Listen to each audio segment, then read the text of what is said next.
Welcome into the 49ers Report. Tom Downey here with some breaking news for you guys. The Niners have made a deal just before the NFL trade deadline, not for a player, but sending one away instead. Kwon Alexander is heading to the New Orleans Saints in what in reality is pretty much a salary dump deal by San Francisco. They're getting back a conditional 2020 fifth-round pick. They're also getting back Kiko Alonso. We'll break down this trade in depth for you guys. Before we do, I want your gut reactions here. One word to what you thought when the Niners traded away Kwon Alexander, or if you're just now getting that news, what you think about it.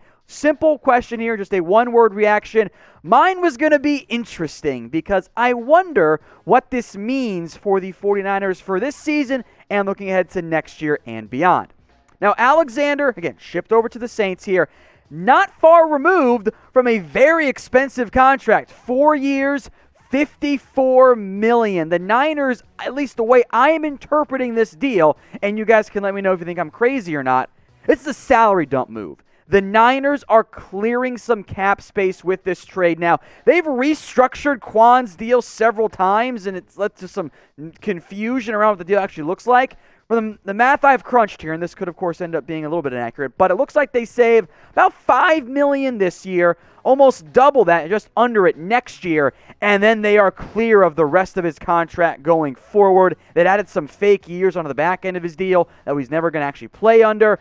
So there's a lot going on there with Kwon's contract. In the end, this to me appears to be a deal that the Niners are dumping his contract. They want to get other players more playing time. Of course, Fred Warner is one of the best linebackers in the NFL. He was already their number one player at the linebacker spot. But Alexander now heads to the Saints. Now, the Niners are getting a player back in this trade, but it simply might not matter because part of the trade here is the Niners are getting Kiko Alonso, a name you guys probably have heard of, played at Oregon. The fourth time, by the way, he's been traded since 2014, which is pretty wild. He also has not played this year. Alonso tore his ACL in the playoffs last year. It was still technically a 2020 injury. It happened, I believe, on January 6th. Then what the Niners are doing here is really just taking back the rest of Alonso's salary. The Saints were still paying him because he's a veteran. He's on the PUP list at the current moment for both the Niners and formerly for the Saints. This allows the Saints to more easily afford to bring on Kwon Alexander, who still might end up getting cut by the team next year with the way his contract is set up. But Alonso is coming back to San Francisco. I don't know if he's going to play. This was, again, taking a little bit money back and still saving money this year and long term with Kwon Alexander now no longer a member of San Francisco. Now, we're breaking down this news for you just after it happens because we let you know what's going on with San Francisco. If they make another trade, we'll break it down again for you guys. If you want all the latest news around the 49ers, hit that big red button and subscribe. If you need the link, it's youtube.com/49erstv. So Alexander, for this year, I thought he'd been okay. I mean, there's been a history of injury problems for Alexander in the past. That was a significant problem, and I think why the Niners were so willing to move on, and in reality, they didn't get very much back. I mean, this, again, I think it's a salary dump move by San Francisco. A conditional fifth-round pick at this point. I don't know what the conditions are. It'll probably end up being a fifth-rounder. Alexander goes to the Saints. Kiko Alonso comes back. He might never play for San Francisco. If he does, it's probably going to be very briefly at the end of the year.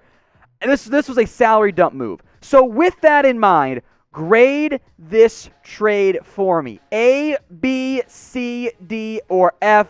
Let me know what you guys are thinking in the comment section.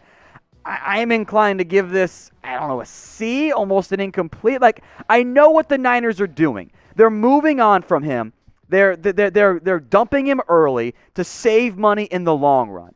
Like, that's what they're doing here. They're dumping Kwon Alexander to get money for now and money for the future. And instead, they're bringing on Kiko Alonso, who's just going to be a guy. That's all he's going to be for this organization. It's pretty simple on that one. So I don't know what the long-term outlook looks for Kiko Alonso on this team, but I know for right now, the Niners are going to play plenty of Fred Warner. This probably means even more Dre Greenlaw snaps, means more Al Shahir snaps as well. And frankly, Aziz Al-Shaair, excuse me. Those two guys outside of Fred Warner, we know how good Fred is. Those guys were playing as good, if not maybe a little bit better than Kwon Alexander was. So I like this move for San Francisco for what it means in the long term. It's a bit unfortunate that's how the deal turned out in the end. You were hoping for more out of Kwon Alexander, but I give them credit for bailing and moving on before they had to, at the last second. You got something back for a contract that in the end, just didn't work out for you very well. Now, if you guys want live NFL trade deadline coverage, subscribe to Chat Sports. We're going to be live tomorrow during and leading up to the NFL trade deadline. Any deal that happens, you can get it first on Chat Sports. So go check out that link you see on screen. It is youtube.com/chatsportstv. And you know what? I'm going to put the ad break right here for you guys on YouTube. That way you have the opportunity to put that into your browser, your phone, and go subscribe right now. The Niners here are 4-4. They are in last place right now in a very difficult division, the NFC West. If this was the NFC East, they'd be in first place, and I think they might have more than just 4 wins right now. But they're stuck behind the Rams, the Cardinals, and the Seahawks. And I wonder if this means maybe the Niners are aware this just isn't going to be their year. Injury's a huge problem for this team.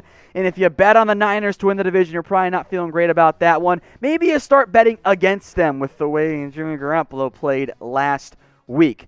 Now, if you want to bet on San Francisco or against San Francisco or just on the NFL in general, do it with our sportsbook partner, BETUS. Head over to chatsports.com/49bet. Use the promo code that you see on screen. It is Niners125. That's chatsports.com/bet. Or chatsports.com/49bet, excuse me. Chatsports.com/49bet. Promo code is Niners125. The rest of the schedule for the 49ers, and again, it's not great. I mean, you got the Packers potentially on Thursday Night Football. A.J. Dillon tested positive. That game might end up getting pushed to Sunday here potentially. At the Saints, then you have your Week 11 bye. At the Rams, the Buffalo Bills as well. I mean, you might be the underdog in all 4 of those games. Now, after Week 13, you got Washington, a game that should probably be flexed out of Sunday Night Football against the Dallas Cowboys. Then the Cardinals in Seattle. I mean, you could have a 6 or 7 win San Francisco team this year. So the way I'm viewing this here is they're sellers. And I think that's the right move for this team. Look, they're now adding 21 draft picks. I believe with this trade, that gets them 9 draft picks if the comp pick formula ends up going their way. They're adding some cap room right now so they can either extend guys, restructure guys, get things done if they want to go out and add somebody. I think it's pretty clear. This 49ers team, they're selling. That's what they're doing. I think that's the right call. It's a short-term sell. You're not blowing it up and restarting, but you might want to have some extra draft picks in case, you know what? Maybe you got to move up to go get a quarterback in this year's NFL draft. So the conditional 5th-round pick, it's not a lot, but you're coming off of a year in which you didn't really have draft capital because you were aggressive. And I think correctly last year, you were an aggressive trade deadline team. Now you're a little bit more of a selling trade deadline team. So I don't know if the Niners are done. They could still maybe add someone with some of the money they freed up from Kwon Alexander. But I think in reality, this Niners team is aware maybe this just isn't their year to truly compete in a loaded NFC West.